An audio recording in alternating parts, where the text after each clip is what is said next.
నేను తెలంగాణ ప్రజలకు నేను మాట ఇస్తున్నా, మేము అధికారంలోకి వచ్చిన తర్వాత మా ప్రభుత్వం కులాల ప్రాతిపదికన జనాభా సేకరణ చేసి బలహీన వర్గాల లెక్క ఎంతుందో లెక్క తేల్చి వాళ్లకు రాజకీయంగా రిజర్వేషన్లు కల్పిస్తాం, ఉద్యోగ ఉపాధి రిజర్వేషన్లు కల్పించే బాధ్యత మేము తీసుకుంటాం. ఇది సమాజానికి ఎక్స్రే. ఈ ఎక్స్రే ద్వారా ఎవరు ఎంతమంది ఉన్నారో వాళ్ళకి ఎలాంటి ఆర్థిక రాజకీయ ప్రయోజనాలను చేకూర్చాలో మేము చేస్తామని వారు చెప్పారు. అందుకే డిసెంబర్ 7, 2023 నాడు మనం అధికారం చేపట్టి అధికారంలోకి వచ్చిన తర్వాత ఎంబడే ఫిబ్రవరి 4 నాడు 2024 నాడు మంత్రివర్గంలో ఆమోదం చేసి ఫిబ్రవరి 6, 2024 నాడు సహచర మంత్రివర్గ సభ్యులు పొన్నం ప్రభాకర్ గారు ఇదే సభలో తమరి అనుమతితో తీర్మానాన్ని ప్రవేశపెట్టినము. ఆ తర్వాత పార్లమెంటు ఎన్నికలు 5-6 నెలలు ఈ ప్రక్రియకు పార్లమెంట్ ఎన్నికల వల్ల విఘాతం కలిగింది. కానీ ఈ ప్రభుత్వం మా నాయకుడు మేము ఇచ్చిన మాట ప్రకారం ఈ సమాజంలో కులగణన జరగాలి, కులగణనలో రాజకీయ ఆర్థిక సామాజిక అన్ని వివరాలను పొందుపరచాలన్న ఆలోచనతోటి ఈ కార్యక్రమాన్ని ముందుకు తీసుకెళ్లాలన్న లక్ష్యంతో మంత్రివర్గ ఉపసంఘాన్ని పెద్దలు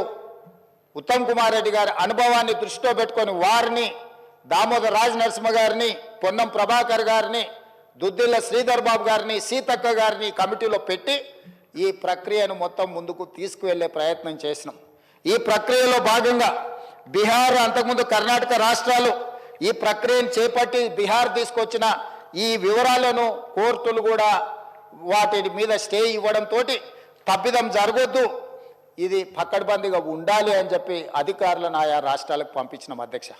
ఇదేదో ఆషామాషిగా ఇక్కడ ఉన్న కొద్దిమందిని పంచాయతీరాజు లేకపోతే ఏదైనా డిపార్ట్మెంట్కి సంబంధించిన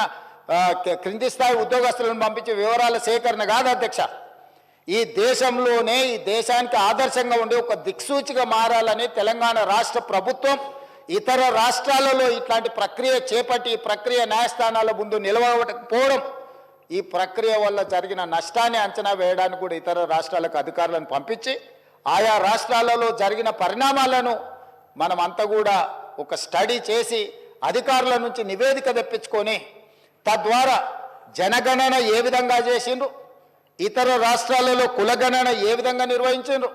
వీటన్నిటిని పరిగణకు తీసుకొని పదే ముఖ్యమంత్రి స్థాయిలో నేను, ప్లానింగ్ బోర్డు ఉప ముఖ్యమంత్రి గారు ఆర్థిక శాఖ కిందకు వస్తుంది వారు, అదేవిధంగా మా cabinet sub committee chairman Uttam Kumar Reddy గారు వివిధ సందర్భాలలో చీఫ్ సెక్రటరీ గారితో సహా 12 సార్లు సమావేశాలు పెట్టి సమీక్షలు చేసి అధికారులకు సూచనలు చేసి ఒక పక్కడ్బందీ ప్రణాళికతోటి ఏ విధంగా అయితే జనాభాను మనం లెక్కిస్తామో ఆ రకంగా మొట్టమొదట ఇండ్ల వివరాలు సేకరించే కార్యక్రమం చేపట్టినాం. అధ్యక్ష,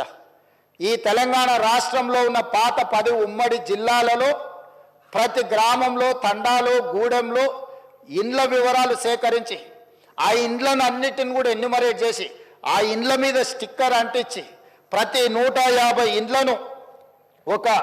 గ్రూపుగా అంటే అధ్యక్ష మ్యాపింగ్ చేసి ఇట్లా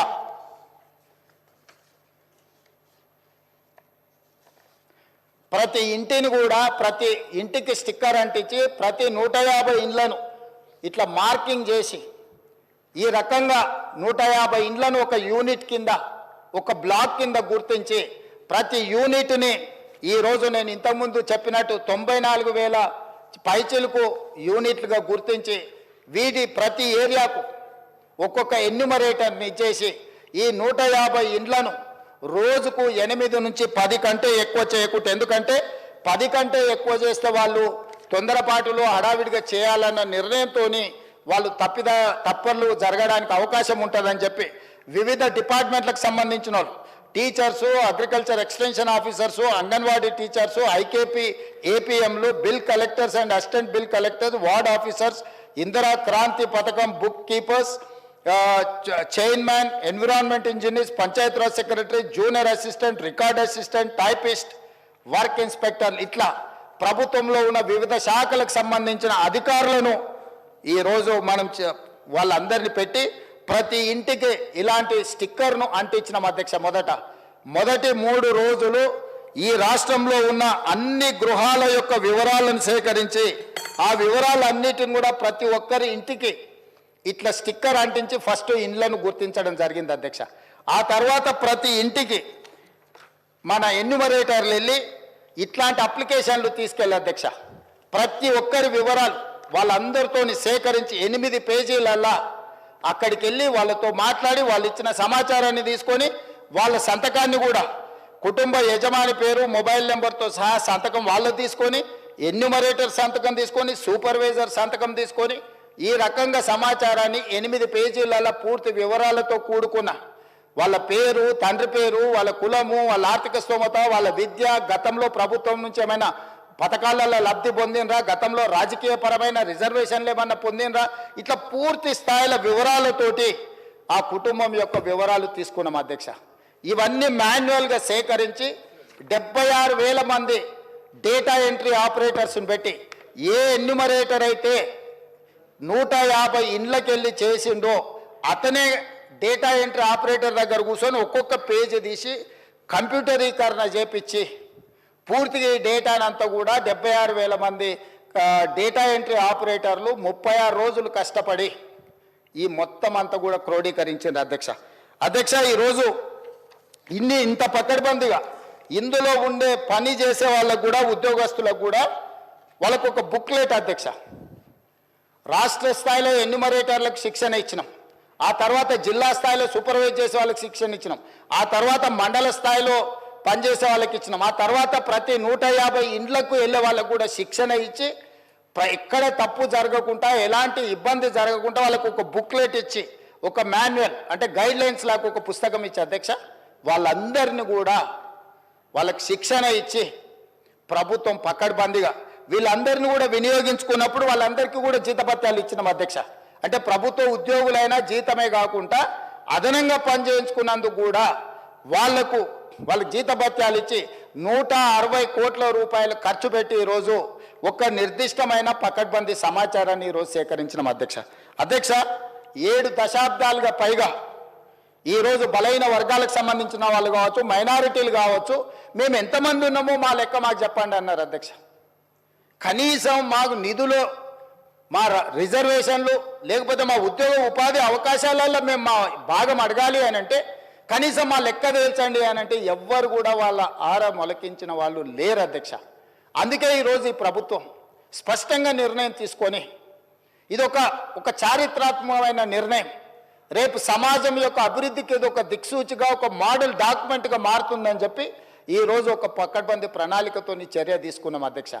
అందుకే ఈరోజు కమిషన్ ఇచ్చిన నివేదికను క్యాబినెట్ సబ్ కమిటీ స్వీకరించి